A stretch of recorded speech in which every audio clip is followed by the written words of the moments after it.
Ingxelo yamapolisa ithi abahlaseli bafike kule lali bambonzeleka kule ndawo yentselo kwesikabhadakazi ngesithuthi sohlobo lwebhakhi NP200 bathenga into eselwayo bahamba kamva babuya ababhungisa bavulela ngerhuluwa benyanzelisa abaphandle ukuba bangene endlini.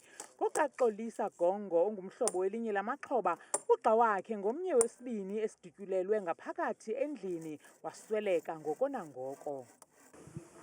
So seva izibhamu phandle, then kwathiwa abantu abaphandle mabangene endlini, bangena abangenayo, then abangakwazi bakwazi ukungena ngaba baye badutyula bashona.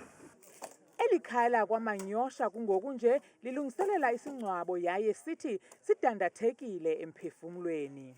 Sifumene umyalezo ngaleya mini yangoMgqibelo ekuseni uba uswelekile unyana wethu apha bekonwatywe khona.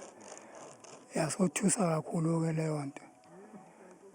Kungoku njengoba sisengxakini njengangokuba fanele uba bephezu uba siyongcwaba ngoMgqibelo. Amaxhoba amathathu nawo aza kungcwatywa ziintsapho zawo kwakule mpelaveki sijonge kuyo. Elinye lamaxhoba odubulo amathathu lingeniswe kwesi sibhedlele sisemva kwam iSt Elizabeth linamanxeba okuqatyelwa. Elesibini lintingiselwe kwisibhedlele iNelson Mandela Academic eMthatha ukuyakhutshwa imbumbulu emzimbeni, ngelixa elesithathu libhilabhilwe njengoogqirha lakhululwa ngelixa amapolisa asaphanda isizekabani solu hlaselo. Kwiindaba zethu kuChannel 163 ngokuphathelwa Newsroom Africa, ndinguNtsiki Noyiya elusikisiki.